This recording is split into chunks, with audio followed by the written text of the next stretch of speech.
Combat sports are inherently violent and brutal by their very nature. But despite this, they are steeped in tradition, with one of the oldest continuously practiced being that of boxing.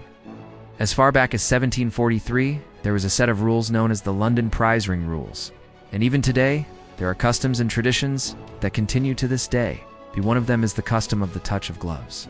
Now, we've discussed this before. We know that it originated in the bare knuckle era. When fighters would square up and fight in the streets, often to the death, they would offer a truce to the oncoming bell. The fighters would touch gloves as a sign of mutual respect for each other and acknowledge the upcoming battle. This is still done today, only now as a ceremonial gesture between warriors who have trained for months or even years for this very moment. For some, it's the biggest night of their lives. These men put everything on the line, not just for themselves, but for their families, for their trainers, and their teams. Despite all that pressure, the one thing they do to show mutual respect is a 3-second long touch of gloves. It's a tradition that has been passed down from bare-knuckle brawler to modern-day boxer. That's something worth respecting. There are so many unwritten laws in combat sports, but sometimes those traditions and customs come into conflict with the actual competition itself. Take the example of Senchai and his opponent, Superbank. In this clip, Senchai slips and falls, but quickly gets back to his feet. He offers a hand to help his opponent up, but the referee waves it away. This isn't unusual, because the referee wants to ensure that there is no cheating going on. Sometimes a fighter will intentionally pull their opponent down in order to take advantage of a position or catch their breath. But in this instance, there was no ill intent. In fact, Senchai's actions were in keeping with another tradition of the sport, just to help your opponent if they fall and are unable to get up. This tradition actually dates back to the legendary Bruce Lee. In an interview with the BBC in 1966, he said, "I believe that the most important thing for any martial artist is to help others. If someone is injured or falls down, it's our duty to help him. You don't kick someone when he's down." Yet again, this goes back to the roots of fighting. Back in the day, warriors would test themselves against worthy opponents, but they wouldn't use unfair tactics or seek to injure or maim. Even during street fights, where participants could face serious criminal charges and prison time, there was still a code of conduct. If you knocked someone out, you didn't jump them while they were down, and this principle is still followed today. One of the most infamous examples was Mike Tyson versus Trevor Berbick. After knocking out Berbick, Tyson stood over him and gestured to the ref that he wanted to see if his opponent was okay. Although he had just knocked Berbick out cold, Tyson showed compassion and humanity, proving that even warriors can be gentlemen. Some might consider these examples to be trivial, but they are important because they reveal the kind of person the athletes truly are. They are human beings with empathy, respect, and kindness. But when the bell rings, they become ferocious warriors ready to compete. To compete means to destroy all doubt, fear, and hesitation. Fighters train relentlessly to hone their skills, endure countless hours of physical stress, all to prove themselves. They step into the ring, knowing that they might get hit so hard that their lights go out.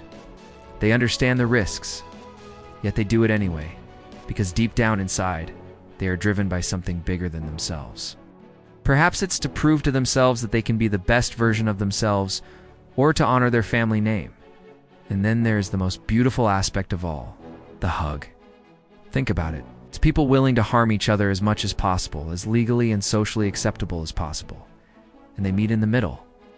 Embracing after a grueling 25-minute war, a lot happens in 25 minutes. Adrenaline pumps through their veins. Testosterone levels increase. They sweat buckets, their muscles burning. They experience pain like never before. Their bodies battered and bruised, yet nothing, absolutely nothing, compared to the moment when they finally stop and look across the divide. At the end of a fight, two combatants who just tried to rip each other apart are filled with an overwhelming desire to connect, to embrace, and to show respect. It's a strange phenomenon.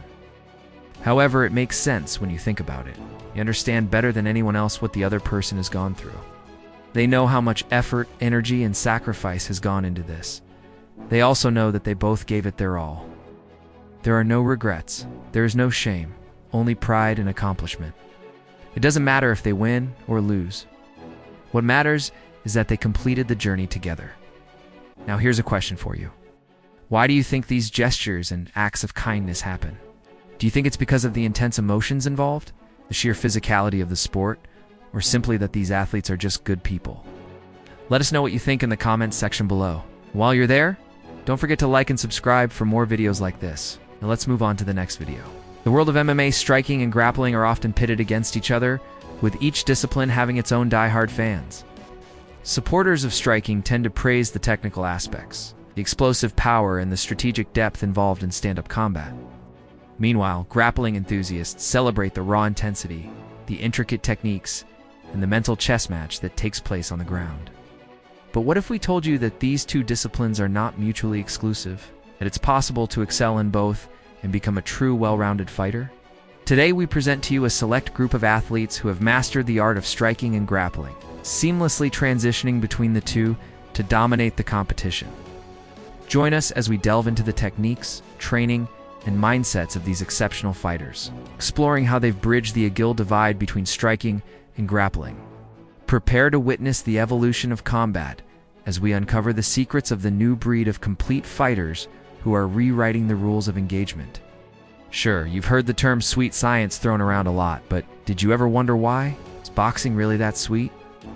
Let us dive into the history of this unique term and find out what makes boxing more than just a brutal combat sport.